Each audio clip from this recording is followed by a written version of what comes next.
No sé si tienen preguntas. Voy a borrar acá.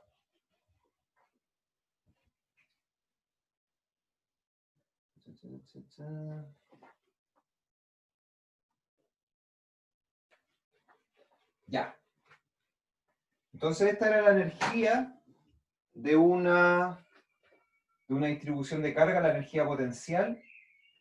Y bueno, lo que voy a hacer ahora es expresarla de una manera un poco más simple, de modo tal que nos permita llegar a un resultado bien bonito. Espero al final de esta clase, no sé si voy a alcanzar, pero lo primero que nos vamos a dar cuenta es que yo puedo reescribir un poquito esto en el siguiente sentido. Yo puedo decir que U es igual a 1/2 por la sumatoria desde J igual 1 a N, ¿cierto?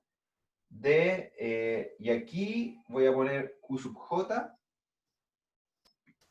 y luego pongo sumatoria desde K igual 1 a N de Q sub K dividido en 4pi epsilon por R sub JK.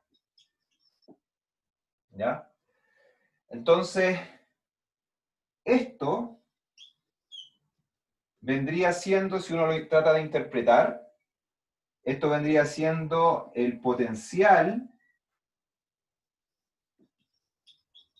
electrostático, ¿ya? Debido a la carga K en la posición de la carga J, ¿ya? ¿Por qué? Porque el potencial debido a una carga, perdón, Q sub K es igual a la carga Q sub K dividido en 4pi epsilon 0, y dividido por la distancia entre la carga Q sub K y el punto donde estoy evaluando el potencial, ¿ya? Entonces, esa distancia acá justo aparece como R I sub K, que es la distancia entre la carga Q sub J y la carga Q sub K.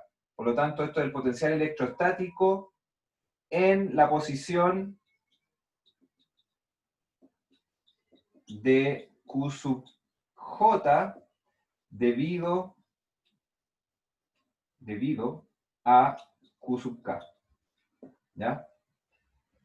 Entonces, si yo sumo sobre todos los K, lo que voy a obtener es el potencial en la posición de Q sub J debido a todas las demás cargas.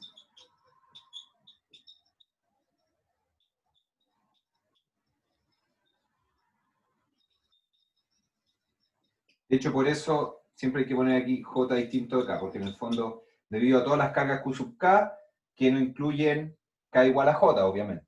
¿Ya? Entonces, esto se puede escribir como 1/2 sumatoria en J, desde J igual 1 a N, de Q sub J, por el potencial sub J, que vendría siendo potencial en la posición de Q sub J. ¿Ya? Entonces es una manera bien simple de expresar la energía potencial de una distribución de cargas, ¿ya? Que fíjense, no es simplemente porque si yo tengo una cierta distribución de cargas y pesco una carga Q sub J y la traigo desde el infinito hasta una cierta posición, entonces la energía potencial que le estoy entregando a esa carga Q sub J sería simplemente Q sub J por V sub J, ¿cierto? Entonces uno podría decir, bueno, entonces la energía potencial de todas las cargas sería la suma de todas esas energías potenciales para todos los Q sub J, pero si hiciera eso no me da 1/2 de acá, ¿ya? Entonces no es tan simple como pensarlo, como la energía que yo requiero para traer una carga de infinito y ponerla acá, sino que este 1 medio me da cuenta del hecho de que todo este proceso fue gradual y que en el fondo este potencial no es un potencial estático, sino que se fue conformando en la medida que yo fui trayendo las cargas, ¿cierto? Entonces yo no puedo suponer un potencial fijo y simplemente ir trayendo cada una de las cargas, porque el proceso de traer cada una de las cargas es lo que me produce el potencial. Entonces, eso al final de cuentas está expresado en este 1 medio de acá. Es decir, cuando yo calculo la energía potencial de todo el conjunto de las cargas, lo que estoy calculando es el inverso del trabajo hecho por los campos al traer todas las cargas desde infinito hasta una cierta manera en que las distribuí. ¿Ya? Y eso es 1 medio de la suma de las energías potenciales individuales que yo calcularía si simplemente calculase el trabajo que me requiere traer cada una de las cargas, suponiendo el potencial B, el potencial de todas ellas como algo fijo. ¿Ya? Así que eso, este factor 1 medio es bien profundo en ese sentido. ¿Ya? Me da cuenta de que el potencial es algo que se va formando a medida que voy trayendo las cargas. Eso. Pero con eso en mente yo ya tengo una suerte de manera de calcular la energía potencial de una distribución de carga, porque nosotros ya sabemos, y por ejemplo hoy día en el control ustedes van a tener que ser muy hábiles, digamos, en calcular la energía potencial de una distribución de carga, ¿cierto? Van a haber varios ejercicios en que les van a decir, miren, esta es la distribución de carga, calcula el campo, y a partir del campo calcula el potencial, ¿cierto? En un punto dado del espacio. Entonces, esto ustedes lo saben, entonces, calcular el BJ me refiero, entonces uno podría con eso calcular la energía de la distribución simplemente haciendo 1 medio sumatoria a todas las cargas por V, ¿ya? Ahora, ¿qué pasa si el potencial es, o sea, perdón, la distribución de carga es continua? Entonces uno va a una versión continua de esta expresión, que es trivial. Entonces, si uno está caso continuo, tendríamos que la energía potencial de una distribución de carga sería 1 medio por la integral de d de q, es decir, ahora mis cargas q sub j en el caso continuo se pasan a llamar diferenciales de carga, ¿ya? Multiplicado por el potencial en cada punto del espacio, ¿ya? Que es el que me determina el valor de d de q, es decir, en el fondo lo que tengo aquí es un d de q que depende del r, multiplicado por el potencial en R. ¿Ya? Así que eso, esa sería mi energía. Esa sería entonces mi energía para una distribución de carga. Entonces, lo que vamos a hacer ahora, chiquillos, si me alcanza el tiempo, espero que sí, es deducir un resultado súper bonito y es como medio confuso este resultado. A mí cuando yo la primera vez que lo vi fue como raro, porque lo que vamos a obtener ahora es, a partir de esta expresión para la energía potencial de una distribución de carga, que es, de nuevo, se lo repito, es como la energía potencial del resorte que yo comprimí, aquí es lo mismo, pero no tengo un resorte, sino que traje las cargas que están interactuando entre ellas y las traje y las puse ahí, entonces van a tener una energía potencial dada por esto.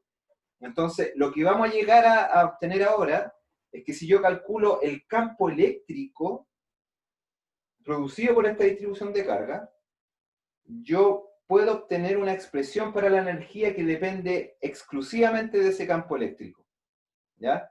Entonces, a mí cuando me enseñaron esto, me decían, mira, la energía es esta expresión que depende solo del campo eléctrico. Entonces yo decía, entonces la energía está almacenada en el campo eléctrico. Y en cierto modo sí lo está, pero me jodía a mí, digamos, me intranquilizaba el hecho de que la energía esté de alguna manera almacenada en el campo eléctrico. Y eso es justamente lo que nosotros vamos a obtener ahora, en el sentido que vamos a reescribir esta expresión para el potencial en términos solamente del campo eléctrico. ¿Ya? Es una deducción matemática no tan complicada, pero tiene como esta interpretación física que a veces como que a uno no le calza bien, digamos. ¿Ya? Pero que es así, del fondo. Ya, a ver, voy a borrar esta parte. Profe, ¿Sí? hasta ahora lo que llamamos de fórmulas para energía, todo esto arrastra el supuesto de que en infinito era cero el Claro, potencial, ¿no es sí, cierto? exactamente, estamos suponiendo que la energía es cero en el infinito, la energía potencial, y porque de nuevo, la energía, así como el potencial eléctrico, es una cantidad tal que uno tiene que elegir Sí, el el lugar donde R0 esté. ese que donde se hace. Pero al final es eso, que todo lo que hagamos usando estas fórmulas tiene que incluir el hecho de que el infinito sea cero, Exacto, tiene que ser para que sea consistente también. consistente. Ya, Sí, sí. vale. Ya, ok. Entonces, energía de una distribución a partir del campo E. Y D también, porque nos va a aparecer el campo D también en esta expresión para la energía, ¿ya? Entonces, tenemos esto, ¿ya? Entonces lo que vamos a hacer es imaginar una situación lo más genérica posible, ¿ya? De manera tal que este resultado sea genérico, esta expresión de la energía en términos de los campos sea una cosa lo más genérica posible, que no se limite a un caso muy particular. Entonces, vamos a suponer un volumen grande, que es todo el espacio, digamos, pero por ahora le vamos a dar un límite a esto, y el volumen lo vamos a llamar V, ¿ya? Y en este espacio vamos a tener cosas que ya hemos estudiado, que son los dieléctricos y los conductores, ¿ya? Entonces vamos a tener N dieléctricos, entonces esto va a ser dieléctrico de 1, este va a ser dieléctrico de 2, hasta el dieléctrico de N, ¿ya? Y vamos a tener conductores también. Entonces vamos a tener un conductor C1, vamos a tener un conductor C2, hasta un conductor CM, digamos, para que no sea el mismo número que el N de acá. Entonces estos de acá son los dieléctricos. Y estos de acá son los conductores. A los conductores les vamos a poner alguna cantidad de carga cualquiera. Ya, entonces esto va a tener una carga Q1, este va a tener una carga Q2, y este de acá va a tener una carga QM, que como bien sabemos va a tener que estar en el borde del conductor, no puede estar en el medio porque estamos hablando de un conductor. ¿Ya? Y a los dieléctricos no les vamos a poner una carga en particular, pero vamos a decir que en todo el resto del espacio, incluyendo la zona con dieléctricos, vamos a tener densidades de carga libre. ¿Ya? Entonces, vamos a suponer que afuera de los conductores, tenemos un ρ de L, distinto de 0. ¿Ya? Entonces, esto ya no puede ser más genérico, no estamos haciendo nada extraño. Dentro de los conductores, ρ de L tiene que ser 0, se supone, ¿cierto? Porque el campo eléctrico adentro es 0, pero afuera puede tener cualquier valor, ¿ya? Y ese ρ de L puede estar metido entre los dieléctricos, puede estar afuera, lo que ustedes quieran. ¿Ya? Entonces, esta es nuestra situación genérica y en la cual vamos a decir, entonces lo que vamos a calcular acá va a ser la energía potencial asociada a las cargas libres. Eso es un punto bien importante acá. Es decir, tenemos un dieléctrico y nosotros vamos a estar, o sea, tenemos dieléctricos y vamos a estar trayendo cargas desde el infinito, pero esas son cargas libres por definición porque no son las cargas que uno produce debido a la polarización de los materiales. ¿Ya? Entonces, la energía que vamos a estar calculando, es decir, estos D de Q que nos producen esta energía, se refieren a cargas libres. ¿Ya? Entonces, aplicamos nuestra formulita para esto, es decir, la formulita que no estoy borrando en este momento, y vamos a decir, bueno, en esta situación, nuestro diferencial de carga va a tener dos formas posibles. Una va a ser una expresión que depende de la densidad de carga libre, y ese va a ser el diferencial de carga que vamos a ocupar para todo el espacio, excepto dentro de los conductores. Pero en los conductores, nuestro diferencial de carga va a depender de la densidad superficial de carga que yo tenga en los conductores, ¿ya? Es decir, acá mi D de Q va a ser D de sigma, o D de superficie, multiplicado por la densidad de carga superficial. O mejor dicho, digamos, va a ser un D de S por sigma, libre, en cada uno de los conductores, ¿ya? Así que, pesquemos nuestra energía, nos va a dar entonces un medio por la integral de volumen, rho de L, V,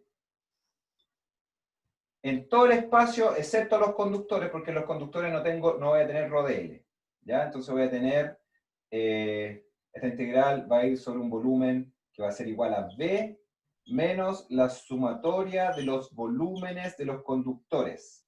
Es decir, a cada uno de ellos le voy a poner un índice J, entonces va a ser la sumatoria de J igual 1 hasta el número total de conductores que yo tenga, que es M. ¿Ya? Entonces esa va a ser la parte de la energía asociada a las cargas libres que están fuera de los conductores, ¿ya? Y a eso le voy a sumar un medio integral de D de Q sobre los conductores, que como les decía recién, va a ser un ds sigma L, ¿ya? Entonces voy a tener ds sigma libre sobre los conductores por V. ¿Ya? Y esto va a ir sumado sobre todos los conductores porque tengo M conductores. Entonces voy a poner más un medio sumatoria desde J igual 1 a M de ds sub J, dl sub J, potencial sub J. ¿Ya? Porque cada conductor... y ese punto es importante. Cada conductor va a tener un único potencial. Esa es una cosa que es bien importante que ustedes la tengan muy clarita, en el sentido de que si yo tengo un conductor, yo sé que el campo eléctrico en su interior es cero, ¿ya? Es decir, si yo me pregunto cuánto vale el campo eléctrico, por ejemplo, ahí, en este punto de acá, el campo eléctrico vale cero, ¿ya? Y una de las consecuencias súper relevantes que tiene el hecho de que el campo eléctrico dentro de un conductor sea cero, es que el potencial electrostático en ese conductor no es cero, pero es el mismo en todas partes, en todos los puntos del conductor, ¿ya? ¿Por qué? Porque si yo hago la integral, menos integral del campo punto ds, donde ds es el diferencial de alguna trayectoria dentro del conductor, la integral me va a dar cero porque dentro del conductor el campo eléctrico es cero, ¿ya? Y eso entonces quiere decir que la diferencia de potencial entre este punto y este punto es nula dentro del conductor. Y estos dos puntos son arbitrarios. Puedo decir lo mismo entre este y este, este y este, este y este, o este y este. Es decir, la diferencia de potencial entre cualquier punto del conductor siempre va a ser cero, ¿ya? Por lo tanto, un conductor siempre va a ser un objeto que yo puedo suponerlo a un potencial fijo. O sea, el potencial en un conductor siempre va a estar dado por un único número. En el fondo no va a depender de dónde me pare yo en el conductor, ¿ya? Y entonces, por ejemplo, para efecto de esta energía, la energía de los conductores, eso es bien relevante, porque aquí yo tengo, para el conductor J, voy a estar haciendo una integral en dsj sigma lj por vj, ¿ya? Pero vj no depende de dónde yo me pare sobre la superficie del conductor. Por lo tanto, como esta es una integral de superficie, ¿cierto? De hecho, esta es una integral sobre superficie cerrada porque estamos hablando de un cascarón que envuelve a este conductor. Entonces, yo puedo sacar este b sub j fuera de la integral. Puedo ponerlo acá. ¿Ya? Y en ese caso, mi integral es una integral de superficie, donde el integrando es la densidad de carga superficial. Entonces, si yo tomo la densidad de carga superficial y la integro sobre toda la superficie, lo que obtengo es la carga libre del conductor J, ¿cierto? Entonces, esto vendría siendo mi Q sub J, ¿ya? Así que, al menos esta parte es re simple de calcular, pues sería 1/2 sumatoria desde J igual 1 a M de B sub J, Q sub J, ¿ya? Y este resultado, de hecho, chiquillos, es bien genérico. En el fondo, siempre que ustedes tengan conductores, si conocen la carga de los conductores y sus potenciales, que como dijo recién el compañero, lo estamos suponiendo que son cero en el infinito, ¿cierto? Si conocen eso, entonces la energía potencial asociada a los conductores va a estar dado simplemente por 1/2 de la sumatoria sobre todos los conductores, de las cargas libres de los conductores multiplicado por el potencial de cada uno de ellos, ¿ya? Esa es una fórmula bien, digamos, bien útil en términos de poder rápidamente calcular la energía potencial asociada a un conjunto de conductores, ¿ya? Entonces, pero en este problema no solamente tenemos conductores, sino que además tenemos el espacio que envuelve a estos conductores y que contiene dieléctricos, qué sé yo, ¿ya? Entonces ahora nos movemos a esta otra parte del cálculo, ¿ya? Y eso, no tengo mucho espacio, pero a ver cómo lo hago. Para no borrar el dibujo, voy a borrar esto, sí. ¿Cuánto tiempo me queda? Me queda. Ya, entonces, esta parte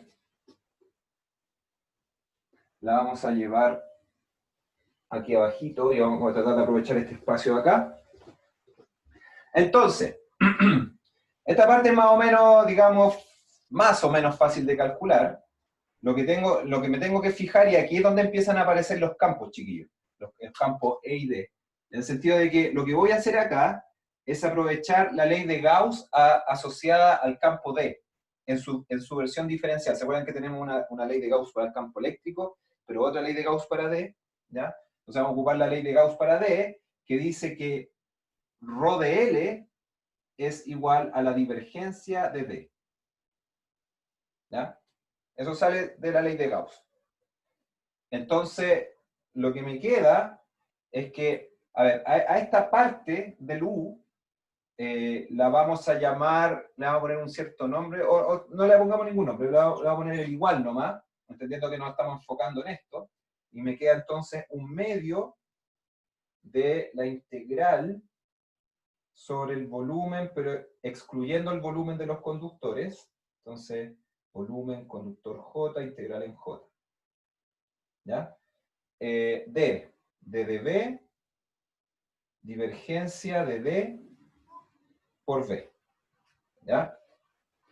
Entonces, acá vamos a usar un pequeño truquito matemático, que es el siguiente. Si yo tengo la divergencia de un escalar alfa por un vector A, uno sabe que eso es el gradiente de alfa punto A más alfa por la divergencia de A. ¿Ya? Eso uno lo sabe de los cursos matemáticos de ustedes. ¿Ya? Entonces lo que yo tengo aquí es un escalar por una divergencia, que sería lo que aparece acá. Por lo tanto, de esta fórmula uno sabe que un escalar por una divergencia, en este caso de un vector A, es simplemente la divergencia de alfa por A menos el gradiente de alfa punto A. ¿Ya? Y aplicando esta formulita acá, uno llega al tiro, que esto es igual a 1/2 de la integral. Voy a obviar el volumen sobre el cual estoy integrando para no anotar tantas cosas, pero se entiende que es el mismo. ¿Ya? Entonces me queda d de b por divergencia de toda esta cosa. Entonces sería paréntesis, divergencia de potencial por d, vector, menos gradiente del potencial punto D. ¿Ya? Eso, y para que me quede más bonita la anotación voy a borrar todo lo de arriba porque ya no lo necesitamos. Ustedes podrán echar atrás el video y van a saber si les queda duda. Ya. Eso. Ok, y aquí aparece una cosa bien bonita, porque en el fondo yo sé que menos el gradiente del potencial es el campo eléctrico. ¿Ya? Entonces ahí es donde empieza a aparecer lo interesante de esta cosa. Entonces, esto yo lo puedo escribir como un medio integral de dB, y acá voy a escribir esta parte primero, voy a dar vuelta a los términos un poquito. Aquí tengo que cerrar el paréntesis, este término lo voy a poner para allá. Entonces me va a quedar menos divergencia de D, perdón, menos gradiente de B, perdón, que es el campo eléctrico, punto D. Entonces me queda E punto D integrado en todo el volumen por un medio. ¿Ya? Que eso en el fondo, después vamos a mostrar que esta parte es lo único que me va a sobrevivir en el cálculo, pero tenemos que llegar a eso. ¿Ya? Entonces, y el resto sería más un medio, la integral en el volumen de la divergencia de P por D. Y acá, chiquillos, empieza a hacer sentido por qué hicimos este cambio en que pescamos este integrando que parecía más o menos simple y lo convertimos en dos cosas, que uno no hace eso a no ser que realmente le sirva. Y aquí nos sirve porque aquí podemos usar el teorema de la divergencia. El teorema de la divergencia nos dice que esto es igual a un medio por la integral de superficie de ds punto v, perdón, ds punto divergencia de d multiplicado por v. ¿Ya? Y esta integral de superficie se hace sobre la superficie que envuelve a nuestro volumen, que era el volumen era el V total, ¿cierto? Pero menos los conductores, ¿ya? Entonces aquí es donde me aparece, aquí es donde tengo que pescar esto y acordarme que la superficie de las cuales estoy hablando, o la superficie cerrada de la cual estoy hablando en esta integral, incluye esta superficie externa, digamos, esto. Estoy encerrando el lápiz rojo, no sé si se ve muy claramente el lápiz rojo en el video, pero sería la superficie externa. Voy a ver si el verde me ayuda más. Entonces sería esto.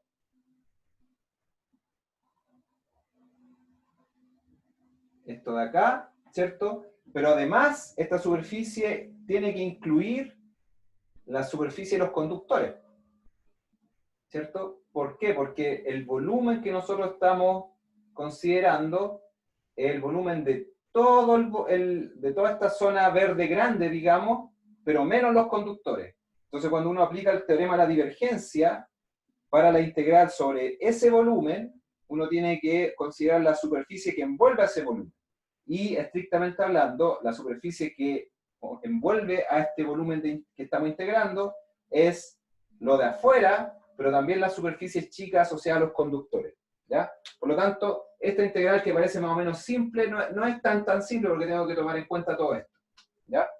Pero echémosle para adelante. Pues entonces, vamos resumiendo. Porque yo ya obtuve esta parte de la energía, obtuve esto y me quedó eso, así que lo voy a resumir aquí arriba y así me gano todo este espacio. Entonces lo que me va a quedar es este terminito de acá abajo, que sería entonces un medio, sumatoria desde J igual 1 a M, porque acuérdense que teníamos M conductores, de B sub J, Q sub J, ya esa era la primera cosa.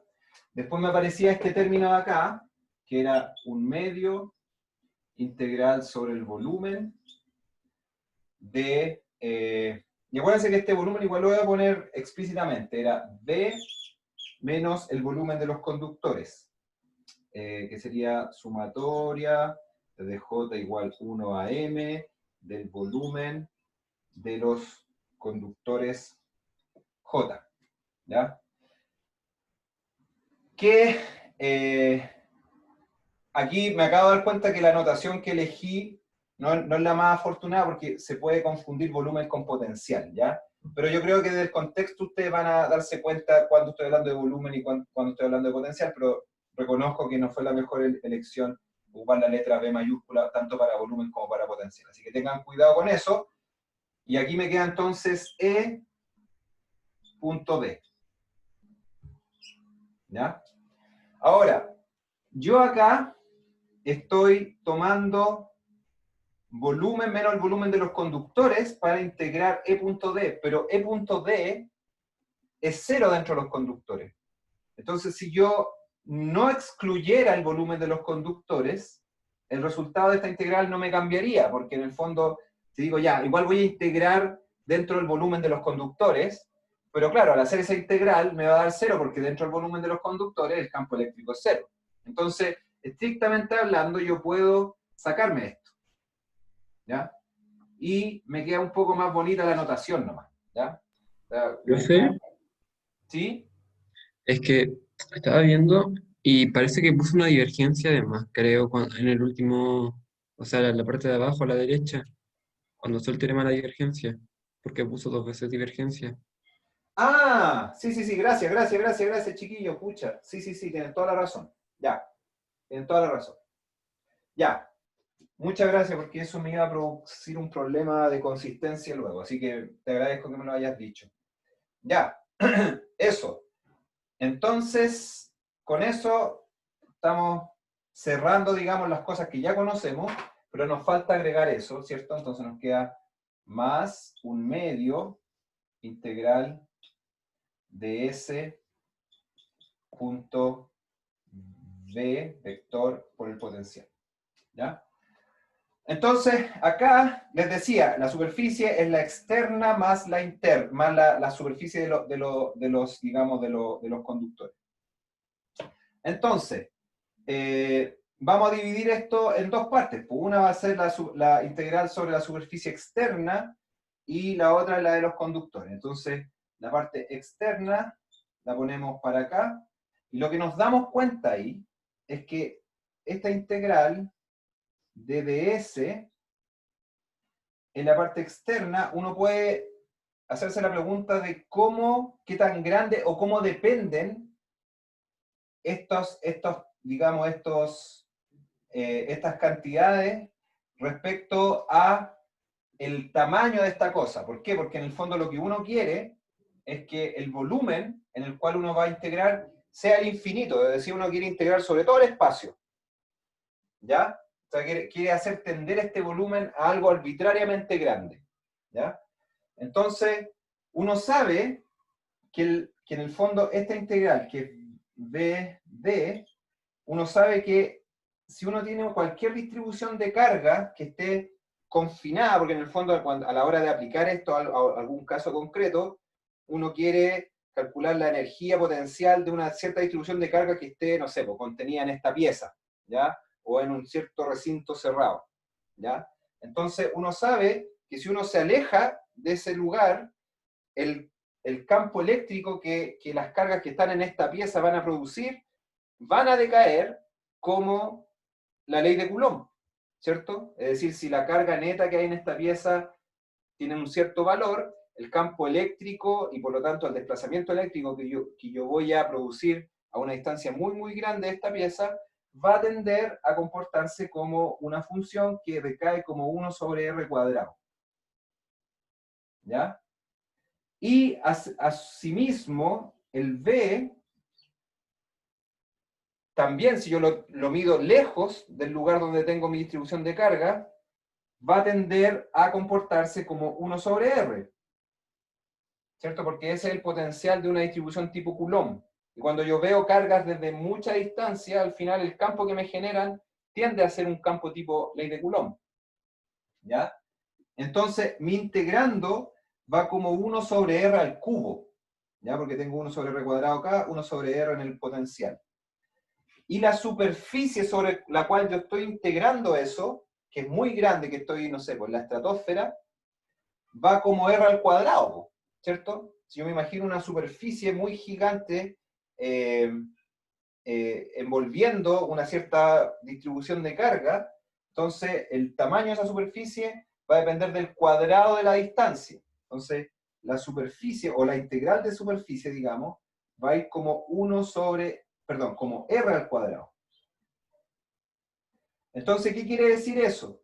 Quiere decir que al hacer esta integral, si yo multiplico r cuadrado por 1 sobre r cuadrado por 1 sobre r, me da que la integral completa va, o escala, como 1 sobre r. Por lo tanto, si yo tomo un volumen muy grande, sobre el cual yo integro, ¿ya? Es decir, si este B no está pegadito a estos conductores, sino que lo pongo muy lejos, esta parte, la parte externa de esta integral, me va a tender a 0. ¿Ya? Entonces esto va a tender a 0 si el volumen tiende a infinito. ¿Ya? Entonces, yo quiero, no es un contrasentido, no es una contradicción, que este volumen tienda a infinito. ¿Ya? Entonces, lo que me está quedando es simplemente la parte de los conductores. Se me acabó el tiempo, chiquillos. Entonces lo voy a tener que dejar ahí. Lamentablemente hoy día es jueves, así que de aquí al martes se nos va a haber olvidado todo, pero por suerte todo esto está en video, ¿ya? Así que ustedes van a tener continuidad en sus videos, ¿ya? Pero mi hijo siempre me raya, pero siempre raya como de aquí para abajo, así que esto va a quedar, ¿ya? Y lo vamos a retomar a partir del martes, porque si no, no se puede, ¿ya? Así que les pido perdón por haberme pasado unos minutos. Aquí yo paro la clase y ustedes me pueden hacer preguntas.